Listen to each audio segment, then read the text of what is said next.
মরণে দশাইতে হাইরে কি গাইলেন রব্বানা হাইরে কি গাইলেন রব্বানা তুমি যখন দিয়া যাইতো শুনিলে সেই যন্ত্রণা হাসান শহীদ জহর কালিয়া আইরে হোসেন শহীদ কারবালায় হাইরে হোসেন শহীদ কারবালায়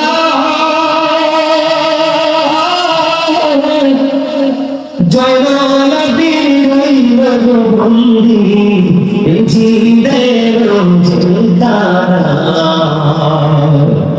জরি বুলবুল কইরে করব জরি বুলবুল কইরে করব মাঝে নমন কান্দে না বলি মাঝে নমন কান্দে না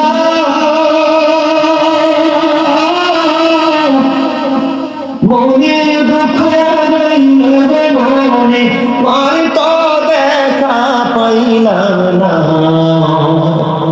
মহুরারি জিয়া গোরারি মহুরারি জিয়া গোরারি রারি বিবি সৌকিনা হরে রারি বিবি একো ঘরে তিনজন রারি কবি সোনারে মদিনা রোনারে জয়না রোনারে জয়না তুমি জয়না ময়ূরানা হরে তুমি জয়না তুমি জয়না গেলে গোয়ারা নবী বংশ থাকবে না মোহরমে সবাই এই মোহরমে কি গাইলেন রব্বানা হইরে কি গাইলেন তুমি যখন দিয়া যাইব বলিতে সেই ঘটনা আমি আপনাদেরকে কে বোঝাই দিতে চাই আমার নবীজি দুনিয়ার বুকে থাকার খেয়াল করেন আমি মর্মান্তিক জায়গাটা নিয়ে একটু আলোচনা করব আমার নবীজি দুনিয়ায় থাকা অবস্থায় এক মুষ্টি মাটি দিবেন উম্মে সালমাকে উম্মে সালমা এই মাটিগুলো যত্ন করে রেখে দাও যেদিন তুমি দেখবে এই মাটিগুলো রক্তে লাল হয়ে গেছে রে সেদিন তুমি মনে করবে আমার কলিজার টুকরা হুসাইন কারবালার ময়দানে শহীদ হয়ে। আপনারা সূক্ষ্মভাবে চিন্তা করেন এখন আমাদের দেশে আমার নবী গায়েবের খবর জানে কইলে অনেকের বন্ধু মাথা হট হয়ে যায়। আপনারা বলেন আমার নবী এখনো পৃথিবীর বুকে চলে যাওয়ার পূর্বে বলে গেলেন উম্মে সালমারে ওই মাটিগুলো তুমি যত্ন করে রেখে দাও এই মাটিগুলো যেদিন দেখবে লাল হয়ে গেছে ওই দিন তুমি মনে করবে কলিজার টুকরা হুসাইন শহীদ হয়ে গেছে। ঠিক 61 হিজরিতে উম্মে সালমা ওই মাটিগুলো খুলে দেখলেন মাটিগুলো তাজা রক্তে লাল হয়ে গেছে। জোরে জোরে কন্যা সুবহানাল্লাহ। একদিকে আমার নবী যেটা লাল হয়ে যাবে সেটা বলে দিলেন আর একদিকে উম্মে সালমা ওই পর্যন্ত পৃথিবীতে থাকবে এটাও নবীজি জানিয়ে গেলেন। তাহলে এখানে গায়েবের খবর জানছে কিনা বলে আরো জোরে গায়েবের খবর কথাটা কইলেই মাথা নষ্ট হয়ে যায়। আসলে গায়েব কি তাই বুঝি না। কথা বলেন আপনি আমি যেটা বুঝি আপনি আমি যেটা বুঝি না সেটাই নবী বুঝি। আপনি আমি যেটা জানি না নবী সেটা জানি। আপনি আমি যেটা পারবো না নবীরা সেটা পারে তবে তার চাইতে বেশি পারে আমার নবী। বিশ্বাস করেন না? তার কাল হাসরের দিন কোন নবী সুপারিশ করতে পারবে না, সব খালি আমার নবীরে দেখাবে। কাকে দেখাবে? আমার নবীকে দেখাবে। আমার নবী সুপারিশ করতে দেরি আমার আল্লাহ সন্তুষ্ট হয়, নবীকে সন্তুষ্ট করবে। ওয়ালা সাওফা ইউতিকা রাব্বুকা ফাতারদা। আমার নবী যা চাইবে আমার আল্লাহ তা দিয়ে আমার আল্লাহ রাসূলকে সন্তুষ্ট ঠিক কিনা বলে? আরো জোরে বলেন না। তাহলে আমাদের রাসূলের আহলে বাইতকে ভালোবাসার দরকার আছে।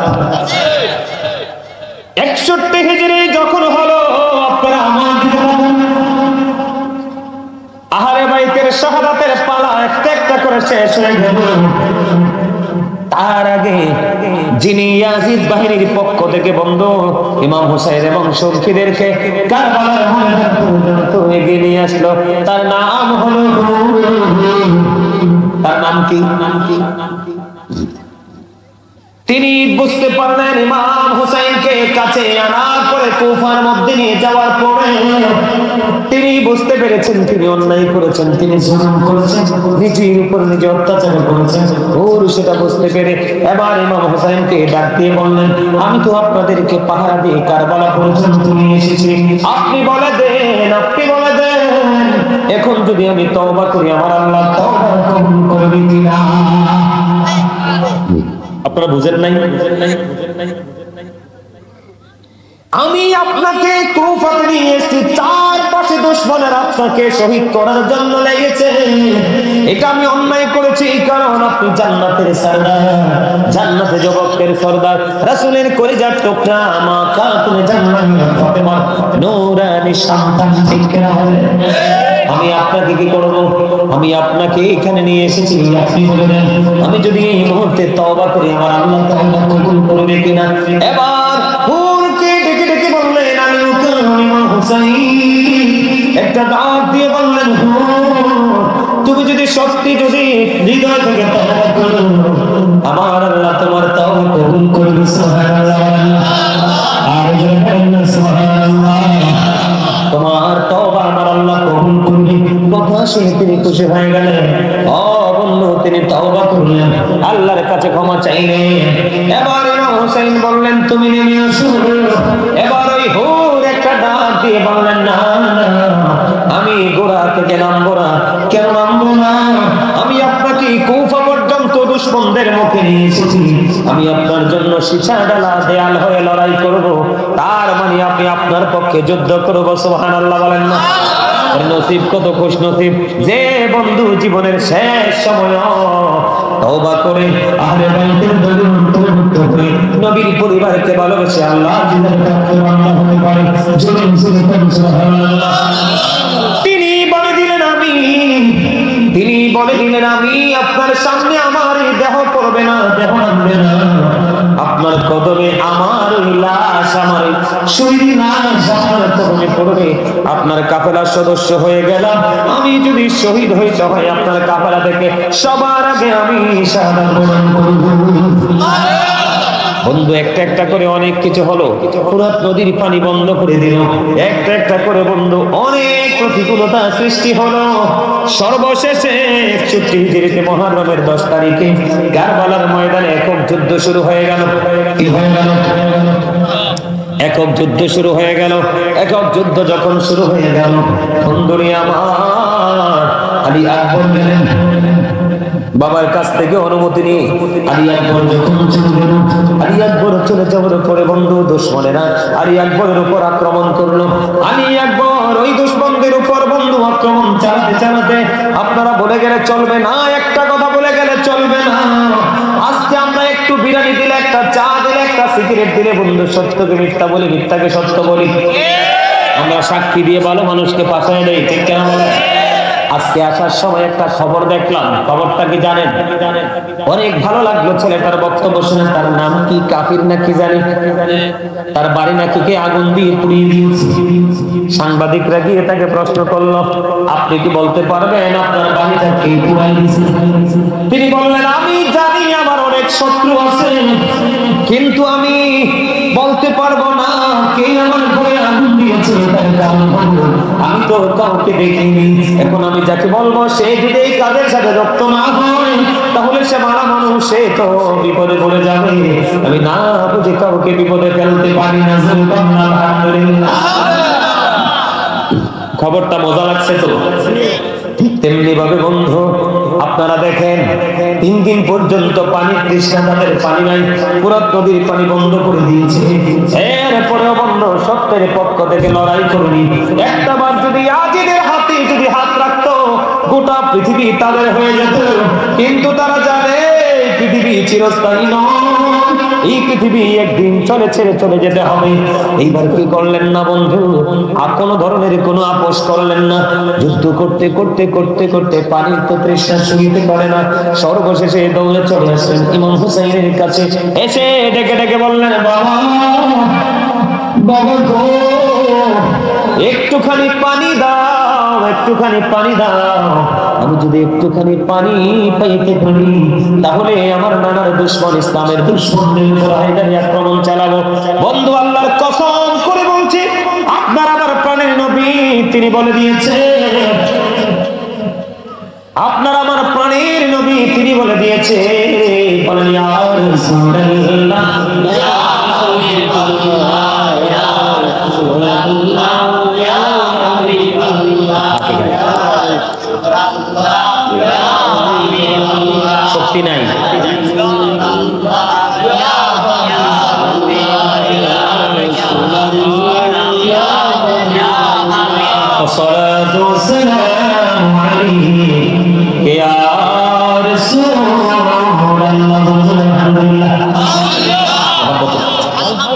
আরেকটু মহব্বতে মৌমাছি গুনগুন গাই গান গাইতে গাইতে যে এক জায়গা থেকে আরেক জায়গা যাইতে শোনেন, আওয়াজটা শুনছেন কত স্ট্রং স্ট্রং 19-20 আছে। আপনি আমিও তো জান্নাতের বাগানে বাগানে প্রেমের বাগানে বাগানে মৌমাছি হয়ে তো আসছি। কথা বলে না, বলবেন না? আপনাদের দূরত করার ধরন এমন কেন? মজা হয় না, মজা হয় না।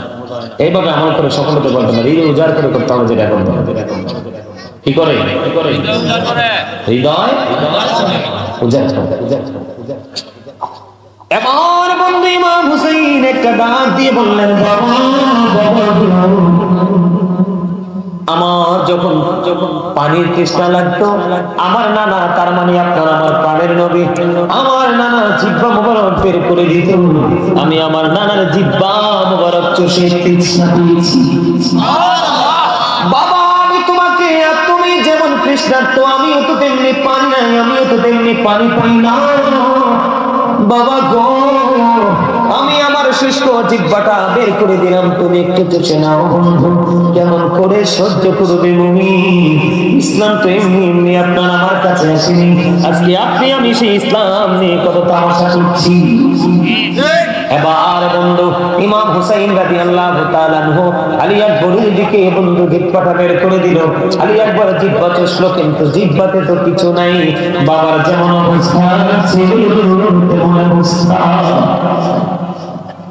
ও মুর্শিদাবাদের মানুষ, আমার ভাই, আমার বাবা, আমি আমার বন্ধুকে ডেকে ডেকে বলছি, সহ্য করা যায় না, কোন মুমিন কখনো সহ্য করতে পারে না। বন্ধু তারপরেও সত্যের পক্ষে দেখেছেন, মিথ্যার কাছে নিজের মাথা নত করেন নাই। এবার বন্ধু বাবার জিহ্বাটা বের করে দিল ইমাম হুসাইন। জিহ্বাটা বের করে দিতে দেরি, এবার বন্ধু জিহ্বা চষে আবার যুদ্ধের ময়দানে চলে গেল। যুদ্ধের ময়দানে যুদ্ধ কিছুক্ষণ পরে আলী আকবর শাহাদাত বরণ করে ইন্না লিল্লাহি ওয়া ইন্না ইলাইহি রাজিউন। আলী আকবর করে 4 টুকরা শহীদ হয়ে গেল। এবার বাবা বলে ডাক দিলেন, ডাক দেওয়ার পরে ইমাম হুসাইন চলে গেলেন, কিন্তু কিছুই তো করতে পারলেন না। তার এই পবিত্র দেহ থেকে বন্ধু তীর টানে বের করলো।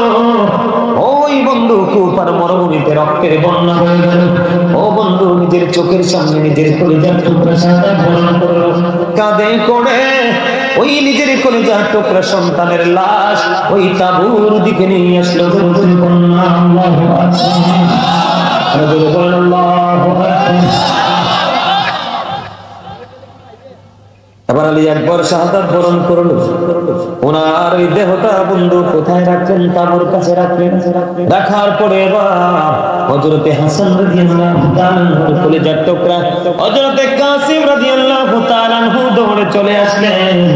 এসে বলতেছে, চাচা চাচা গো, আপনি আমাকে অনুমতি দিন, আমি সত্যের পক্ষে লড়াই করে ইমাম হুসাইন একটুখানি আপত্তি করলেন। কি করলেন? একটুখানি আপত্তি করলেন, আমার ভাই নাই, আমি তোমাকে কেমন করে অনুমতি দিব? সর্বশেষে ইমাম হুসাইন রাদিয়াল্লাহু তাআলা আনহু তার কলিজার টুকরা ভাই হাসান রাদিয়াল্লাহু তাআলা আনহুর সন্তান হযরত কাসিম রাদিয়াল্লাহু তাআলা আনহুকে অনুমতি দিলেন। দেওয়ার পরে তিনিও যুদ্ধের ময়দানে চলে গেলেন। যুদ্ধ করতে করতে করতে করতে একটা পর্যায়ে হযরত কাসিম রাদিয়াল্লাহু তাআলা আনহু শাহাদাত বরণ করলেন। ইন্না লিল্লাহি ওয়া ইন্না ইলাইহি রাজিউন। ধীরে ধীরে বন্ধু এবার কি করলেন ইমাম হুসাইন ভাতিজার ওই যে দেহ শাহাদাত বরণ করেছে পড়েছিল মৃত্যুর দেহ, এবার ওই চাচা কি করলেন ভাতিজার ওই পবিত্র দেহটাকে কাঁধে করে বন্ধু তাঁবুর দিকে নিয়ে আসতেছেন আর বলতেছেন, বাবা গো, আমি তো তোমাকে সাহায্য করতে পারিনি। এই কথা বলার পরে বন্ধু এবার তার লাশটা ওই তাঁবুর কাছে রাখলেন। এই দিক দিয়ে বন্ধু জয়নবাসে প্রশ্ন করলেন, আপনি কি প্রস্তুতি নিয়েছেন? এবার ইমাম হুসাইন রাদিয়াল্লাহু তাআলা আনহু ডাক দিয়ে বললেন, আমার প্রস্তুতিটা কেমন আমি কেমন করে বলবো? আমার প্রস্তুতিটা হলো এমন, আমার মধ্যে একটা তন্দ্রা আসছিল। কি আসছিল?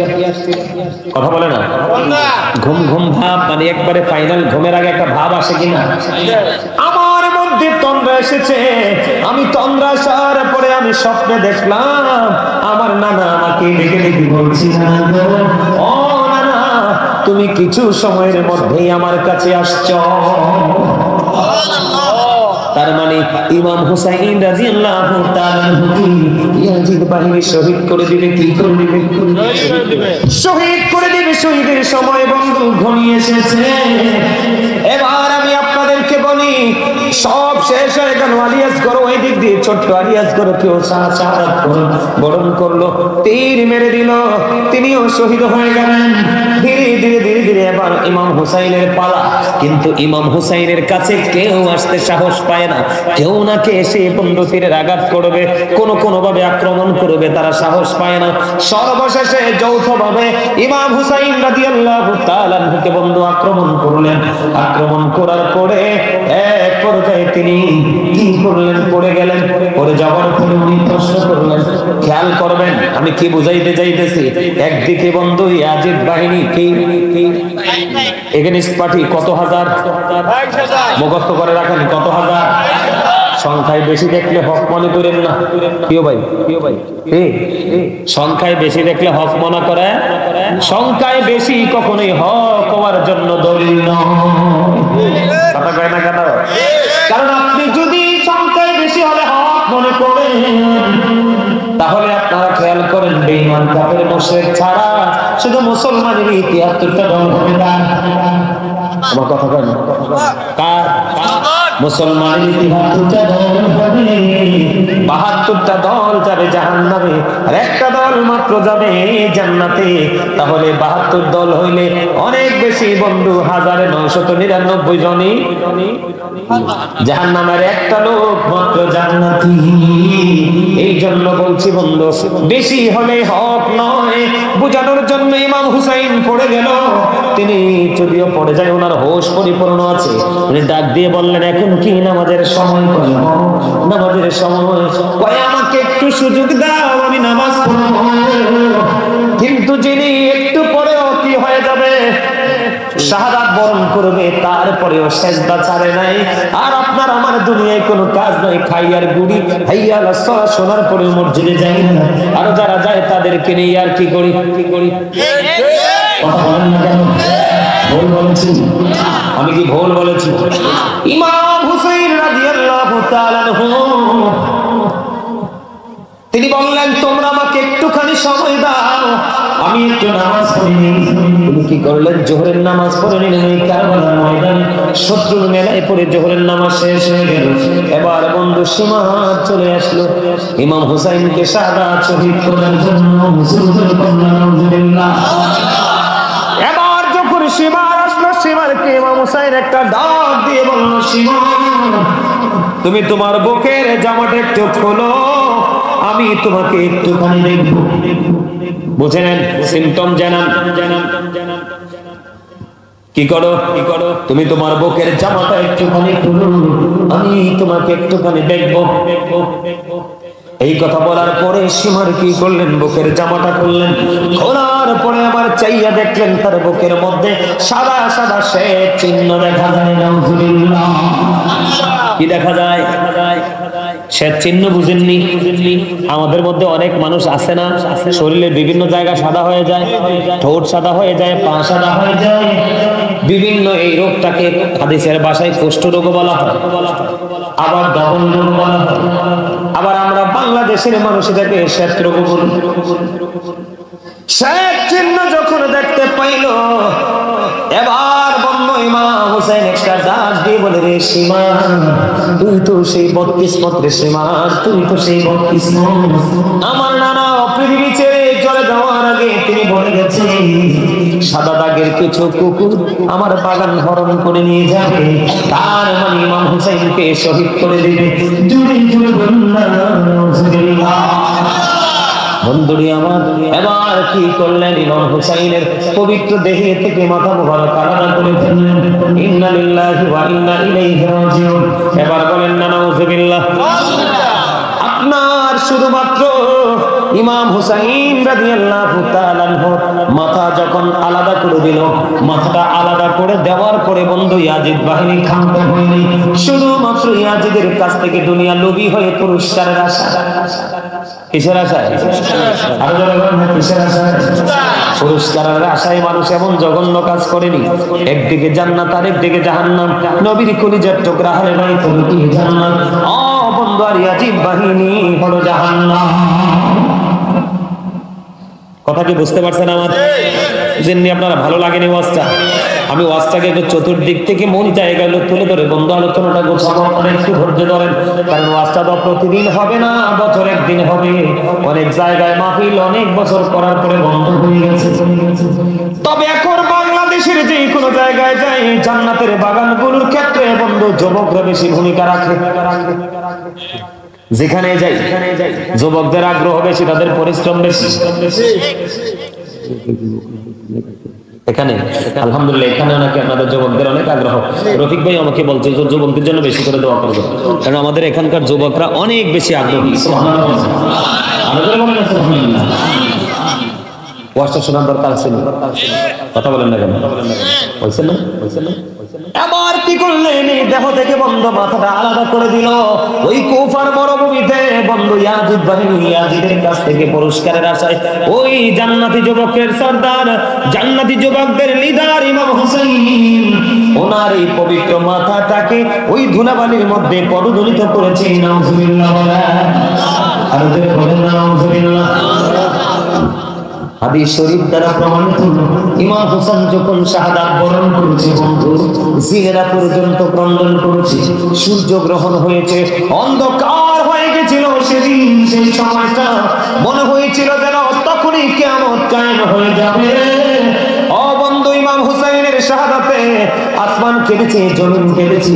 ও বন্ধু, ফেরেশতারা কেঁদেছে, জিন জাতি কেঁদেছে বন্ধু। শুধু তাই নয়, ইমাম হুসাইনের শাহাদাতের সঙ্গে সঙ্গে সিরিয়ার যে কোনো পাথর সরালে তাজা রক্ত প্রবাহিত হতো। কথা কয় না কেন? আরো জোরে বলেন না। ঝুলন্ত পাথর আছে না নাই? আপনারা জানেননি ঝুলন্ত পাথরের খবর? ওই ঝুলন্ত পাথর থেকে পর্যন্ত রক্ত প্রবাহিত হয়েছে। তাহলে ইমাম হুসাইনের শাহাদাত কেউ মেনে নিতে পারে এবং আমার আল্লাহ মেনে নিতে পারেনি। কিন্তু ইমাম হুসাইন উজ্জ্বল দৃষ্টান্ত স্থাপন করেছে। নানা উম্মত গুলোকে মুক্তি দেওয়ার জন্য, শান্তি দেওয়ার জন্য, তারা সত্যের ঝান্ডা উড্ডীন করার জন্য, মিথ্যাকে চিরতরে নিশ্চিহ্ন করে দেওয়ার জন্য জীবন দিয়ে দিয়েছে। তারপরেও পৃথিবীর লোভের কাছে তারা মাথা নত করে না। এটাই হলো ইমাম হুসাইনের শহীদ থেকে সবচেয়ে বড় শিক্ষা। ধীরে কন্যা ঠিক না বেঠে?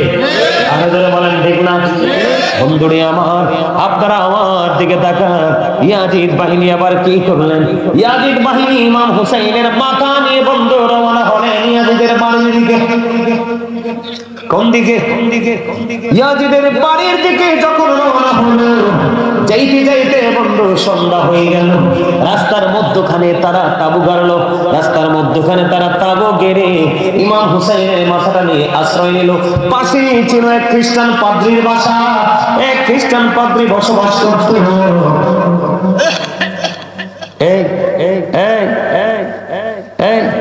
তোর মোবাইলটা পকেটে ঢুকা, নাহলে কিন্তু আমি মোবাইলটা নিয়ে যাবো। আমি কিন্তু তোমার তামাশা চাইতেছি। বেয়াদব কোথাকার, কারবালার ওয়াজ করি বেয়াদবের মতো হাসে। এগুলো মুনাফিকের আচরণ। কারবালার আলোচনা শুনলে কোনো দল মত নাই, একমাত্র ইয়াজিদ বাহিনী ছাড়া কেউর মন শান্তি থাকে না। কথা বলেন না কেন? ইয়াজিদ কারবালা এমন একটা শিক্ষার জায়গা, এমন একটা হৃদয় বিদারক জায়গা, হৃদয়ের যন্ত্রণার জায়গা। মহারাম মানুষ আসলে এখনো মুরব্বীরা কান ধরেই গজল শোনে। আর জোরে বলে, এখন কি আমাদের মধ্যে সেই গজল আছে?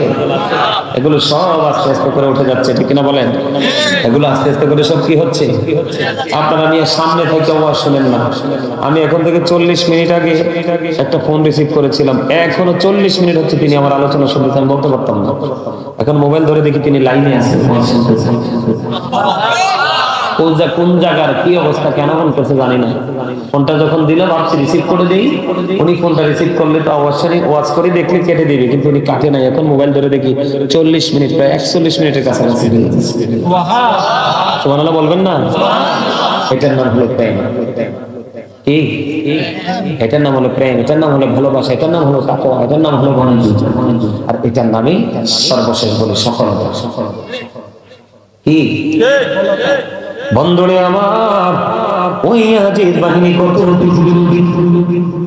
এখনো বর্তমানে আপনি দেখবেন ইয়াজিদ বাহিনীর প্রেতাত্মা যারা আছে তারাই দেখবেন তারা দুনিয়া নিয়ে কাজ করে কিনে দেখবেন, তারা একটু খাইলে একটু পাইলে দেখবেন সব ঈমান আমল সব বিক্রি করে চলে যায়। আমাদের মধ্যে আছে না? সাধারণ মানুষ করলে মানা যায়, কিন্তু মোল্লা যখন করে মানা যায় না। আমি আপনাদেরকে বলি, ইমাম হুসাইনকে শহীদ করছে কেন?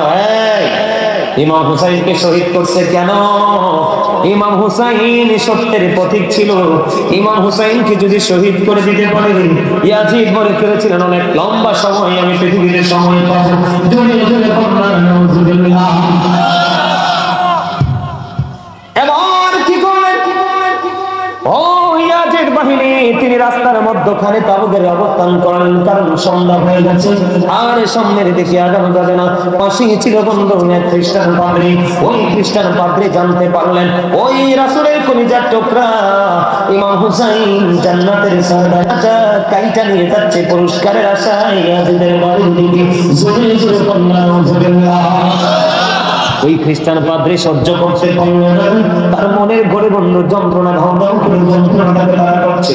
এবার ওই খ্রিস্টান পাদ্রী বের হয়ে আসলো, আসার পরে বললেন আমাকে শুধু তুমি একটা রাতের জন্য ওই ইমাম হুসাইনের মাথাটা শুধু দিবা, আমি তোমাকে বিনিময় দিব 10,000 দিরহাম।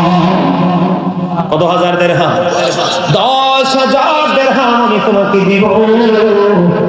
বন্ধু এই কথা বলার পরে এবার ইয়াজিদ বাহিনী কত লোভী, এবার তারা কি হয়ে গেল? রাজি হয়ে গেল। কি হয়ে গেল? রাজি হয়ে গেল।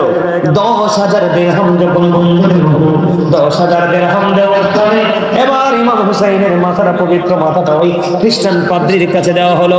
এবার এই খ্রিস্টান পাদ্রী কি করলেন? ইয়াজিদ কিন্তু মুসলমান। নাউজুবিল্লাহ। এমন মুসলমান দিয়ে কোনো লাভ আসেনি, আপনার আমার কোনো লাভ আসেনি। ইয়াজিদ বাহিনী মুসলমান, ইয়াজিদ মুসলমান, আমির মুআবিয়ার ছেলে। আমির মুআবিয়া ছিলেন একজন নবী প্রেমিক। এবার বন্ধু 10,000 দিরহামের বিনিময়ে যখন ওই খ্রিস্টানকে করলো, খেয়াল করেন খ্রিস্টান মহব্বত করে নবীর কলিজার টুকরার মাথা নিতে আসলো, বিনিময় 10,000 দিরহাম। আর মুসলমান নবীর কলিজার টুকরার হত্যা করে ফেললো, শহীদ করে ফেললো। এবার বন্ধু এবার কি করলেন? ওই খ্রিস্টান ইমাম হুসাইনের মাথাটা নিলেন, নিয়ে উঁচু একটা জায়গার মধ্যে রাখলেন, সবচেয়ে সুগন্ধযুক্ত পানি দিয়ে সুন্দর করে ধৌত করলেন। ধৌত করার পরে তিনি উপরে রেখে দিলেন একটা জায়গায়। নিচের দিক দিয়ে ওই ইমাম হুসাইনের পবিত্র মাথা মোবারক চেহারা মোবারকের দিকে তাকায় আর সারা রাত ওই খ্রিস্টান পাদ্রী শুধু কাঁদলো। কেন কাঁদলো জানেননি? আরে দুনিয়া লোভী মানুষ, পৃথিবী লোভী মানুষ, কি করলে রে, কি করেছো? রাসূলের কলিজার টুকরাকে কত নির্মমভাবে শহীদ করেছো, নির্লজ্জের মতো আবার পৃথিবীর সম্পদের জন্য পুরস্কারের আশায় ইয়াজিদের দিকে নিয়ে যাচ্ছ। এই কথা বলতে বলতে বন্ধু তাকায়া রইল, আর চোখের পানিগুলো ঝর্ণার মতো ঝরতে শুরু করলো। বন্ধু কিতাব প্রমাণ করেছে, ওই খ্রিস্টান বলেছে তার বক্তব্যটা আমি পুরোটা পড়েছি, দেখেছি, সে বক্তব্য দিয়েছে, আমি ওই মাথাটার দিকে তাকায়া রইলাম আর চোখের পানি ঝর্ণার মতো পড়তে থাকলো। আমি চাইয়া দেখলাম সাদা ধবধবে নুরানি একটা পাখি যেন ওই ইমাম হুসাইনের মাথা মোবারক শুধু তাওয়াফ করছে। ও বন্ধু, আমার কাছে মনে হয় ওই ধবধবে নুরানি পাখি আমার প্রাণের নবী হতে পারে। ঠিক কিনা বলেন? কে হতে পারে? ও বন্ধু, এমন নির্মম শহীদ কেউ তো মেনে নিতে পারে না।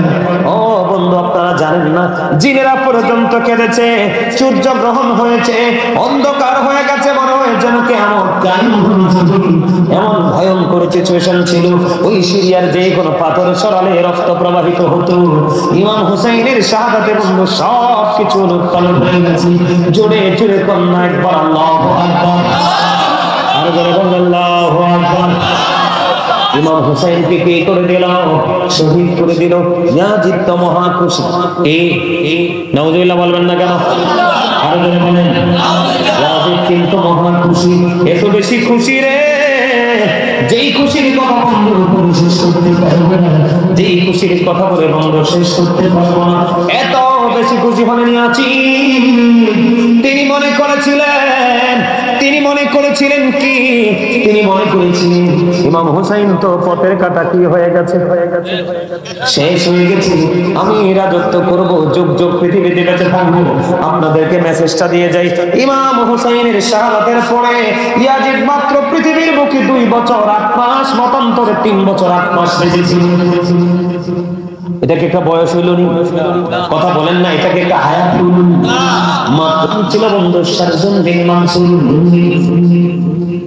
যিনি দিনের বেলা বানর নাচাতো, রাতের বেলা মদের আসর বসাতো এবং মদের আসর বসাইয়া অসৎ মহিলাদের কিনে নাচ গানের আয়োজন করত। আরো জোরে বলনা। এখন আমি আমার সামনে যে যুবক ভাইয়েরা আছো, তোমাদেরকে বলি, আমি যদি তোমরা যুবক ভাই তোমরা আমার দিকে তাকাও, যুবক যারা আছো তোমরা দেখতে পাও বন্ধু তোমাদের মসজিদের ইমাম সাহেব রাতের বেলা বানর নাচায়, দিনের বেলা বানর নিয়ে নাচানাচি করে, ভেলকি দেখায়। রাতের বেলা যদি দেখো তুমি যে সেই মদের আসর বসানো এবং অসৎ নারীদের কিনে নাচানাচি করলো গোপনে, তুমি কি তাকে নেতা মানবা? নাকি তুমি 3-4 জন মিলে এসে তাকে মসজিদে ঢুকলে ইচ্ছা মতো পিটাইবা? কথা কয় না কেন? তাহলে ইমাম হুসাইনের যুদ্ধ সঠিক না? আর জোরে, যিনি নেতা হবে তার একজন ইমানদার মুসলমানের নেতা একজন। নাউজুবিল্লাহ বল। কোন মুসলমান কি সেটা মেনে নিতে পারে? ও বন্ধু, তার এটা মেনে নেয়নি। ইমাম হুসাইন দেখলেন ইসলাম কোরআন সুন্নাহর মত কোনো কিছু নেই, সব কিছু কবর দিয়ে বেঈমান কাফেরদের সংস্কৃতিকে সে প্রতিষ্ঠিত করতেছে। কারণ ইহুদি বন্ধু তার উপদেষ্টা। আমি আপনাদেরকে বলি, ওই যে মদের কথা বললাম, মদটা হালাল না হারাম? আল্লাহ কোরআনে বলেছেন ইন্নামাল খামরু ওয়াল মাইসিরু ওয়াল আনসাবু ওয়াল আজলামু রিজসুম মিন আমালিশ শাইতান ফাজতানিবুহু লাআল্লাকুম তুফলিহুন। আমার আল্লাহ জানিয়ে দিয়েছেন মদ, জুয়া, মূত্রে, ভাগ্যগণনা, ঘৃণ্য বস্তু শয়তানের কাজ। কি চা খাইতে নিয়েছে? তারা দিয়ে দেয় কাপ চা দেয়। কি দাও? তোমার কাছে আইছে, চাওয়ালার কাছে আইলে বুঝতে পারবো চাইলেই কথা কানা কিনলে। আরে ধরে এই কথাটা না কইলে কি তারা হাসলোই নেই? হ্যাঁ, আমি কই চাই সবাই হাসো, সবাই কি হোক। আরো জোরে, রফিক ভাই এতক্ষণ কই আসলে? পেট কম লাগাইয়া পেটটা যাবা। চিন্তা করেন, আমি যে স্টেজে উঠছি 2 ঘন্টা হয়েছে। কয় ঘন্টা? আমি 11:30 বাজার 2 মিনিট আগে স্টেজে আসছি, এখন বাজে 1:30। কয়টা 2 ঘন্টা হয়েছে। এই লোক বলে 2 ঘন্টা ভাত খাইছে, কিছু কম লাগেনি? কম তেরা ওয়াজ করে লাভ হইব কি? আরে আমার কথা হ্যাঁ আমার দাওয়াত দিলে কি হয়েছে? এই ওয়াজ করে লাভ হইব? ওয়াজ এর আগে অন্ত হইব না? এই বছর ওয়াজটা হুজুরে কি করছে এটা মজা বুঝবে না, আগামী বছর আরেকটা বিষয় দিতে হবে। হ্যাঁ, আপনি কোন যেই ব্যক্তি 2 ঘন্টা লাগাইয়া 2 ঘন্টা লাগায় খাবার খায়, এই ব্যক্তির মাথায় ওয়াজ ভিক্ষা থাকবো না? এটা বাইরে হইব? এইভাবে করলে হবে। যারা মাহফিলের আয়োজন করবেন আপনারা সবচেয়ে সম্মানী পাওয়ারফুল পারসন। আপনাদেরকে ওয়াজ বেশি করে শুনতে হবে, আপনাদেরকে ওয়াজ বেশি করে বুঝতে হবে, আপনাদেরকে ওয়াজের মজা আগে নিতে হবে, ঠিক কিনা বলেন? আমার দিকে তাকানো বন্ধ। ইয়াজিদ ছিলেন একজন বন্ধু ইহুদির তালে চলা মানুষ। দিনের বেলা বানর নাচাতো, দিনের বেলা তিনি বানর নাচাতো, রাতের বেলা অসৎ নারীদের কিনে মদের আসর বসাতো। এখন এইটা নবীজির কলিজার টুকরা জান্নাতের সার্ভার লিডার উনি মানতে পারেনি। উনি সেটা জি বলে আমি না করে আপনারা কোনদিন জিএল লগে না আইছি নি? পরে না জিএল লগে না আইছি? আমি কিন্তু ডেঞ্জারাস পারসন, আপনারা আমার জানেন। আমি দীর্ঘ যুগের পর যুগ 2 যুগের উপরে শিক্ষকতা করেছি মাদ্রাসা। আপনারা যারা বুদ্ধিমান তারা আমার প্রথম দিকের আলোচনা শুনে বুঝতে পারছেন। তা আপনারা তো সাধারণ তৃণমূল পর্যায়ের মানুষ, একটু যদি সুর দিয়ে ওয়াজ না করি পরের দিন রফিক বেড়ে গাইল দেবেন সব দিন। ঠিক আছে কইবেন কইতে হুজুর দৌড়ে আনছেন নিয়ে কবিতা কয়ে গেছে। নাইলে আপনাদের কাছে কেমন ওয়াজ শোনাইতাম যেটা আপনাদের ব্রেইনে একবারে খুব সূক্ষ্মভাবে ঢুকতো। বুঝতে পারছেন? আমার কথাগুলো একটু স্টেট ফরওয়ার্ড, এটা খারাপ লাগতে পারে কিন্তু কথাগুলো সত্য। কথাগুলো কি? আমি রফিক ভাইরে যা কইছি সামনে পিছনে একটা ওয়ার্ড উচ্চারণ করব না, কারণ করলেই হবে বিপদ। আমার বিপদ করলেই কি? আর এটা হলো আমার জন্য বিপদ, কারণ বিপদ যে গায় তার মতো নিকৃষ্ট পৃথিবীতে আর কেউ হতে পারে। আপনি গীবত যার গাইলেন আপনি তার গোস্ত খাইলেন, কাল হাসরের ময়দানে ওই ব্যক্তিকে আপনার সামনে তুলে দেওয়া হবে। আল্লাহ বলবে তার গোস্ত কামড়ায় কামড়ায় কামড়ায় খেতে থাকবে, মুখটাকে শুধু বেঞ্চাতে থাকবে, চিৎকার করতে থাকবে, কিন্তু মরতে পারবে না, বিহা ওয়ালা ইয়াহইয়া বাঁচতে পারবে না, ওয়াল্লাহু আনহু গায়বিন পাওয়াতে পারবে না। যাবেন কই? উপায় আসেনি, বাঁচারও সুযোগ নাই, মরারও সুযোগ নাই, পালাবারও সুযোগ নাই। ইন্না বাতাসা রাব্বিকা লাশাদীদ, দৌড় যাওয়ারও সুযোগ নাই। আল্লাহ ধরবে খুব শক্ত কইরা। কি কইরা? আমার ওয়াজ বুঝতেছেন আপনারা? ব্রেন ঢুকতেছে? বন্ধুরে আমার দিকে তাকান। ইয়াজিদ এবং তার বাহিনী বন্ধ ক্যারেক্টারলেস ছিল। তার কারণ হলো এমন কোন নষ্ট কাজ নাই যে করে নাই। 61 হিজরিতে কারবালা হলো,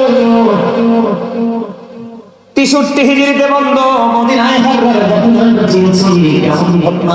3 দিন পর্যন্ত মসজিদে নববীর মধ্যে তারা আযান দিতে দেয় নাই, নামাজ পড়তে দেয় নাই, গোড়া রাস্তা বল বানিয়েছে।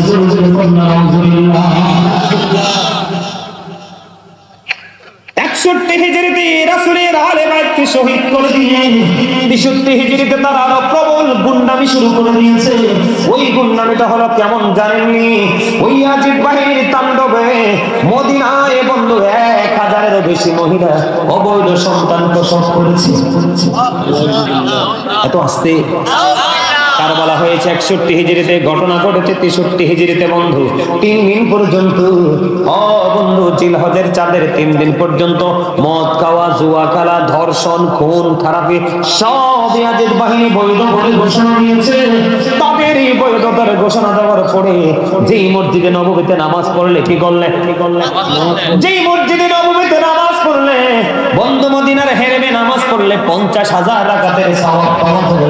ওই মদিনার হেরেমে, ওই মদিনায় মসজিদে নববী, ওটার মধ্যে 3 দিন পর্যন্ত আযান দিতে দেয়নি, নামাজ পড়তে দেয়নি, ঘোড়া রাস্তা বল বানিয়েছে। জোরে জোরে বলুন না নাউজুবিল্লাহ। এটা কি ইমাম হুসাইন মেনে নিতে পারতো? এটা তো তার চরিত্র আগে এমন ছিল। 1000-এরও বেশি নারী অবৈধ সন্তান প্রসব করেছে। যেই সন্তানগুলো যারা ওই ইয়াজিদ বাহিনী বন্ধু তাদের উপর হায়নার মতো আক্রমণ করেছে, আমি আপনাদেরকে বলি কোন যুক্তি তর্ক ছাড়া, কোন ঝগড়াঝাটি ছাড়া 700-এরও বেশি সাহাবীকে ইয়াজিদ বাহিনী হত্যা করেছে। 10,000-এরও বেশি মদিনার সাধারণ জনগণকে হত্যা করেছে। আপনারা বলেন এমন নষ্ট চরিত্রের মানুষের সাথে কি আপোষ হয়? হয় না। আমরা সেই আপোষ করতে চাই। তাহলে আমাদের কি করতে হবে? ইয়াজিদ বাহিনীকে বয়কট করতে হবে এবং ইমাম হুসাইনের আদর্শকে ধারণ করে লালন করে বাস্তব জীবনটাকে বাস্তবায়ন করতে হবে। আর এই বাস্তবায়নের জন্য আপনাদের দরকার হক্কানি আলেমদের প্রয়োজন। কার প্রয়োজন? কথা বলে না কেন? হক্কানি আলেমদের প্রয়োজন। কিসের প্রয়োজন? হক্কানি আলেমদের প্রয়োজন। কারণ হক্কানি আলেমদের সাথে যুক্ত থেকে আপনি একটার পর একটা আলোচনা শুনে নিজেদের লাইফ স্টাইলকে চেঞ্জ করতে পারবেন। আল্লাহ আমাদের সবাইকে কবুল করে নিন। সকলে বলুন আমিন। 5 ওয়াক্ত নামাজ পড়বেন, হালাল পথে রোজগার করবেন, যেই পথে চললে আল্লাহ রাসূল খুশি সেই পথে চলার চেষ্টা করবেন। আল্লাহ যেন কবুল করে নিন। সকলে বলুন আমিন। আজকের এই মাহফিলে আপনারা কি সবাই খুশি নাকি বেজার? আপনারা আজকের মাহফিলে সবাই খুশি? আপনারা যারা এখনো পর্যন্ত বাইরে আসেন সবাইকে বলছি মাহফিলে চলে আসেন। আমার আলোচনা শেষ, আমি আলোচনা করবো না। আপনাদের সবাইকে আরে করতে হবে না, নিয়ে আরে কম লাগতো না তো। আমার আগে যেটা মুখ খুলছে আমি কি বুঝি নাই? কথা বল না কেন? ওই আরেকটা সিজন থেকে আমার সাইড কাউন্টার এই কারণে আমরা যে কোনো প্রোগ্রামে যাই না। অনলাইনে দেখবেন হাজার হাজার লক্ষ লক্ষ মানুষ আসে, মই পোকের মতো মৌচাকে মোবাজিনে বসে থাকে। মুসল্লির জিগাই তাওয়ারফ নিবানি কয় না হুজুর তাওয়ারফের লেগে আইছি, আমরা লেগে আইছি, আমরা লেগে আইছি মানেই তো প্রেম। সুবহানাল্লাহ বলে না?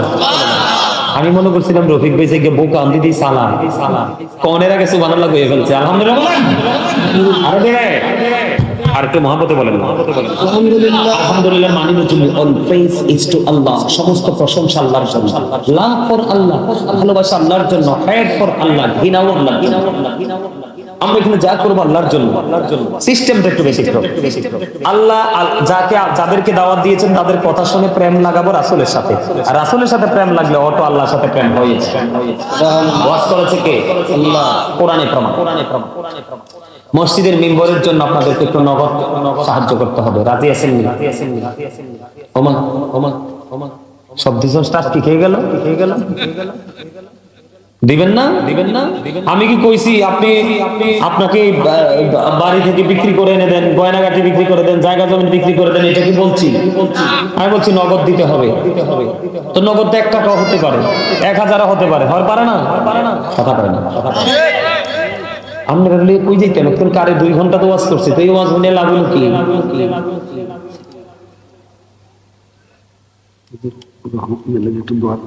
আব্দুর রহমান ভাই 100 টাকা দিয়েছেন। মারহাবা। মারহাবা তো কয় আরো জোরে ভালো যায়। এই মনে রাখবেন কিছু দিলেই আপনি কিছু পাবেন, কিছু যদি না দেন তাহলে কিছুই পাবেন। কথা বুঝতে পারছেন? কি একটা মজা হইতো যদি একটা কোরআন শরীফ থাকতে হবে।